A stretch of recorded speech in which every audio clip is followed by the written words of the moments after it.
Preview. Preview.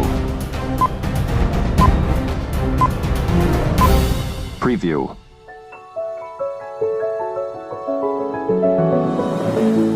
Amreli લોકસભાની 7 જે વિધાનસભા છે એમાં મહુવા નિર્ણાયક તો ન કહી શકાય એટલા માટે કારણ કે મહુવા એ હંમેશા જે અત્યારે ડરની રાજનીતિ છે, ભ્રમની રાજનીતિ છે, પોકળ દાવાઓની રાજનીતિ છે એમાં ક્યાંક ને ક્યાંક ભોળવાઈ જતું મહુવા છે. એટલે નિર્ણાયક કરતાં પણ સંપૂર્ણપણે ક્યાંક ભોળવા એમના ભોળપણમાં આ લોકો મત લઈ જાય છે. એટલે આ વખતની જે લોકસભાની ચૂંટણી છે એમાં મહુવા અગ્રેસર એટલા માટે રહેવાનું છે કે મેં મારા ભાષણમાં પણ કહ્યું છે કે જો ચૂંટાઈને સાંસદ તરીકે હું મારી ફરજો બજાવવાની શરૂઆત કરીશ તો એ મહુવાથી શરૂઆત કરીશ. જે કર્મો જે છેલ્લા કેટલાય વર્ષોથી પેન્ડિંગ પ્રશ્નો છે, જે મહુવાની વિકાસની હાલત છે, જે પ્રમાણે લોકો દિવસે ને દિવસે પોતાને ક્યાંક સલામત અહીંયા મહુવામાં નથી અનુભવ કરી રહ્યા, પોતાને ક્યાંક અહીંયા મહુવામાં નહીં રહેવા માટે અત્યારે સ્થળાંતર કરી રહ્યા છે. અનેક પ્રશ્નો જે લોકોને પડતી હાલાકીના પ્રશ્નો છે. છેવાડાના માણસની ચિંતા કોંગ્રેસ પક્ષે હંમેશા કરી છે, પણ છેવાડાના માણસની ચિંતા ભારતીય જનતા પાર્ટી ક્યાંક કરવાનું ચૂકી ગઈ છે અને મહુવા એનાથી સંપૂર્ણપણે લાભોથી વંચિત હોય એવો અહેસાસ આખા મહુવાને થાય છે. એટલે મેં કીધું એમ કે મારી શરૂઆત જો કાર્યો કરવાની થશે તો એ મહુવાથી થશે. આ વખતની રણનીતિ ફક્ત એક જ છે કે લોકો માટેના જે પ્રશ્નો છે, લોકોને કનડતા પ્રશ્નો છે એનો અવાજ ઉઠાવવો. બસ એટલો જ મારો આ ચૂંટણી મુદ્દો છે. આજ રોજ મહુવા મુકામે ઇન્ડિયા ગઠબંધન દ્વારા મહુવા કોંગ્રેસ તાલુકા શહેર અને આમ આદમી સાથે રહીને એક અમારા ઉમેદવાર અમરેલી લોકસભાના ઉમેદવાર જેનીબેન ઠુમરની આગેવાનીમાં અહીંયા વિશાળ મિટિંગ થઈ છે. ત્યારે અમારી મહુવાના લોકોની એક જ માંગ છે કે મહુવાની અંદર જે અનેક પ્રશ્નો છે, અનેક સમસ્યાઓ છે કે કોઈ પણ કર્મચારી જાય, કોઈ કર્મચારી ઓફિસમાં, પોલીસ સ્ટેશન જાય, મામલતદાર ઓફિસમાં જાય, કોઈનું સાંભળવામાં નથી આવતું.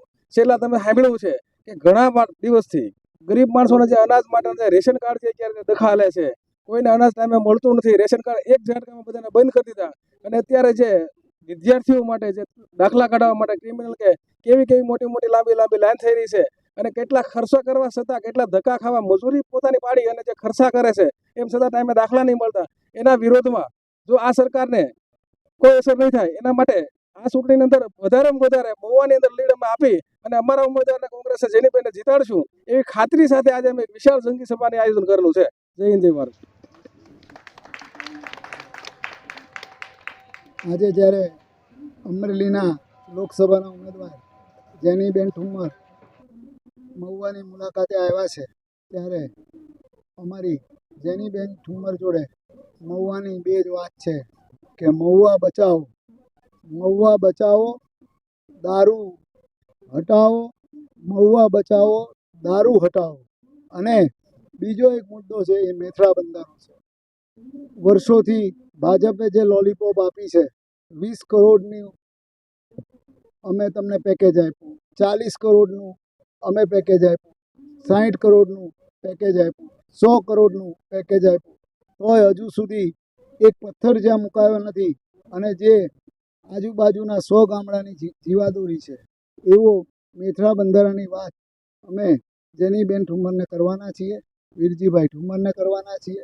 અને હવે અમારા ઇન્ડિયા ગઠબંધનમાં આમ આદમી પાર્ટી પણ જોડાયેલી છે.